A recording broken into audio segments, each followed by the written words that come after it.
At the end of the very first season of From, there were a lot of very unique things happening all at the same time. The mysterious voice that talked to Jim Matthews, the location where Boyd wound up trapped in, whether the boy in white was a force for good or evil, and of course, how did Victor seemingly survive days in the underground caves as he was waiting for Tabitha's arrival? And this, to me, is a question that not enough people in the From community seem to be asking. But when you really think about it, it starts becoming a very big yet intriguing mystery. But first, we must ask, how did Victor end up down there in the underground caves to begin with? That all starts a couple episodes before, in episode 7. When Kevin decided to let go of common sense and instead to rely on his primal urges and desires to be with Jasmine, it completely messed everything up. One move from one man completely destroyed the peace that the people of Colony House had been enjoying for months by that point.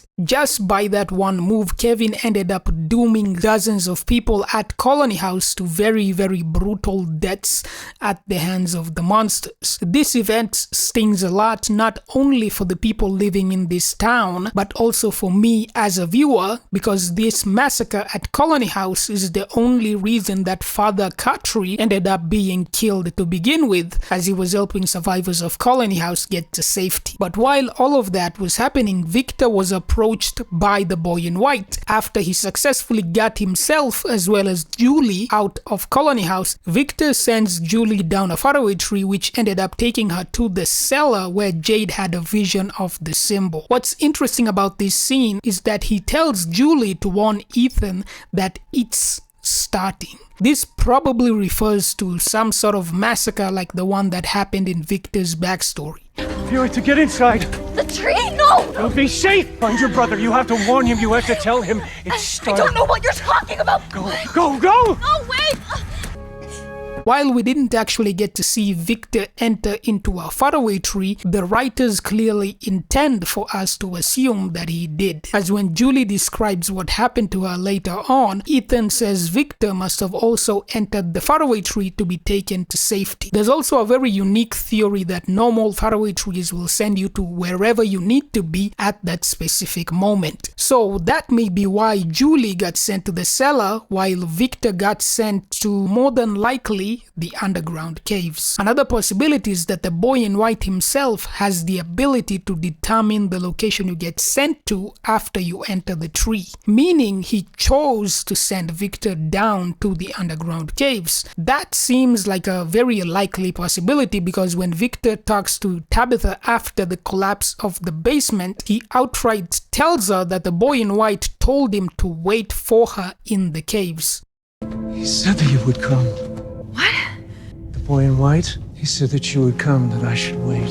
This is fascinating because if the boy truly has that ability, it leads back to the idea that he intentionally sent Boyd into the dungeon to get infected by the worms. Similarly, maybe he sent Tabitha down the caves for a similar reason. Because remember, she only started seeing the children after exiting the cave. In regards to Victor and why his survival after the Colony House is so shocking and mysterious to me, the length of time that Victor supposedly spent in the underground caves is easily the craziest fact about this entire situation. Because I went through the episodes after the Colony House to know the answer, and it seems to me that Victor must have spent a minimum of at least 3 nights in the underground caves. The scene where Julie explains how Victor saved her obviously takes place after the night of the Colony House incident. Then there's another scene where Boyd tells Sarah that they should camp at the place where he found the talismans,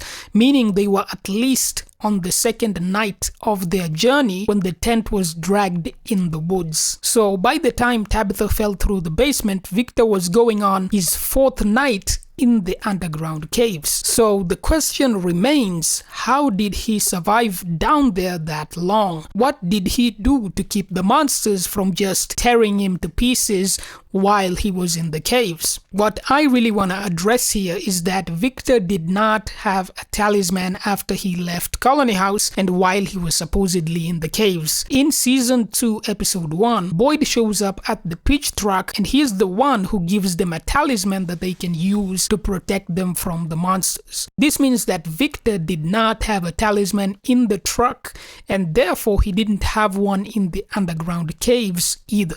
Victor also probably never left the caves after the boy in white had sent him in there, because if he had the possibility to leave, he would have just been able to come to town and wait until the day Tabitha was supposed to fall through the basement and just go into the underground caves normally, the same way Jade ended up doing at the end of the second season. The caves clearly aren't very far from the town, so he would have easily been able to do that. Because he had no talismans and was seemingly in the caves for almost 4 nights straight, his survival after Colony House seems extremely insane. The boy in white himself is the only way he could have possibly survived. One way or another, the boy must have been responsible for Victor being able to stay alive. Of course, there's a lot of other possibilities as to why he didn't get attacked by the monsters, but without diving too deep into crazy theories about Victor, the obvious implication by the writers is that the boy in white somehow prevented the monsters from attacking him